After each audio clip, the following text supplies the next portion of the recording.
Hello friends, welcome back to media talks. நான் உங்கள் மௌனிகா. என்ன ஒரு ஒத்துமை பாருங்கள். நான் வந்து எப்பயுமே சொல்வேன், மகாநதி சீரியலுக்கு அப்புறம் எனக்கு வந்து பிடிச்ச ஒரு ஜோடினா வந்து ராகவ் அபி ரொம்பவே பிடிக்கும். அவங்களோட லவ் சீன்ஸுமே ரொம்ப அழகாக வந்து கொண்டு போயிட்டு இருக்காங்க. அப்படிங்கிற மாதிரி வந்து ஒரு கம்பேரிசனில் நான் எப்பயுமே பேசுவேன். எனக்கு அதுக்கப்புறம் இந்த ஜோடி ரொம்ப பிடிக்கும் அப்படின்னு சொல்லிட்டு.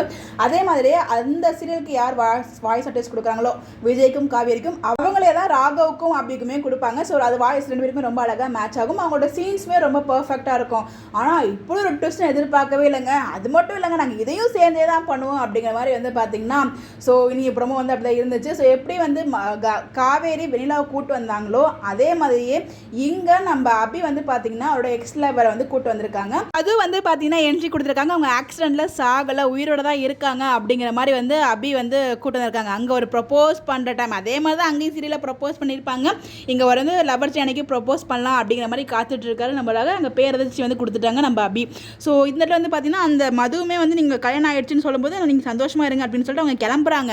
ஆனால் அபி எப்படி ஹீரோயின்ஸ்லாம் அப்படிலாம் வந்து எப்படி சொல்கிறது, தியாகிகளாச்சே, அதனால் நீங்கள் என் கூட இந்த வீட்டிலே இருங்க அப்படிங்கிற மாதிரி வந்து போகிற மதுவை கையை பிடிச்சி இழுத்து அதான் அவங்களே வந்து தலையில் மண்ணலி கொட்டிக்கிற மாதிரி கூட்டு ஒரே வீட்டிலே உட்கார வச்சிருக்காங்க. திருப்பி பிரச்சனைகள் தான் வரும். வேறு என்ன, நம்ம மகாநதியில் பார்க்காததில் பார்க்க போகிறோம். எப்படியோ வந்து உள்ள கொட்டை கலப்ப போகிறாங்க. நான் கூட முரளி தான் ஏதாச்சும் பிளான் பண்ணுவார்னு எதிர்பார்த்தேன். பட் ஆனால் இப்படி ஒரு ட்விஸ்ட் எதிர்பார்க்கவே இல்லை. இவங்க உயிரோடு இருப்பாங்க ஒரு ட்விஸ்ட் எதிர்பார்க்காத ஒரு ட்விஸ்ட்டு. பிடிச்ச எல்லா சீரியலும் இந்த மாதிரியே ட்விஸ்ட்டை கொண்டு வந்து உயிரை வாங்குறீங்க அப்படின்ற மாதிரி தான் இருந்துச்சு. பார்ப்போம் இது எதை நோக்கி போகுது. அட்லீஸ்ட் இந்த சீரியலில் வந்து பார்த்தீங்கன்னா ரொம்ப நேரத்துக்கு கொண்டு போக மாட்டாங்க. எந்த ஒரு ட்ராக்குமே மேக்ஸிமம் ஃபாஸ்ட்டாகவே என் பண்ணிடுவாங்க. பட் இந்த ட்ராக்கை எப்படி எடுத்துகிட்டு போகிறாங்க, ஃபாஸ்ட்டாகவே என் பண்ணுறாங்களா, அதாவது சீக்கிரமாகவே வந்து வீட்டை விட்டு வெளியில் போகிற மாதிரி அவங்க எல்லாமே ப்ராப்ளமாக சால்வ் பண்ணிவிட்டு மது போகிற மாதிரி இருக்கா, இல்லை அந்த வீட்டில் இருந்து ரொம்ப நாள் இருந்து ப்ராப்ளம், அதாவது லாவணியா மாதிரியே அவங்களும் வந்து ப்ராப்ளம் பண்ண போகிறாங்களா அப்படின்னு நமக்கு தெரியல. வெயிட் பண்ணி தான் பார்க்கணும். ஸோ நீங்கள் என்ன நினைக்கிறீங்க இந்த செல் பற்றி ப்ரோமோ பார்த்து உங்களுக்கு மறக்காமல் கமெண்ட்டில் சொல்லுங்கள். Bye by.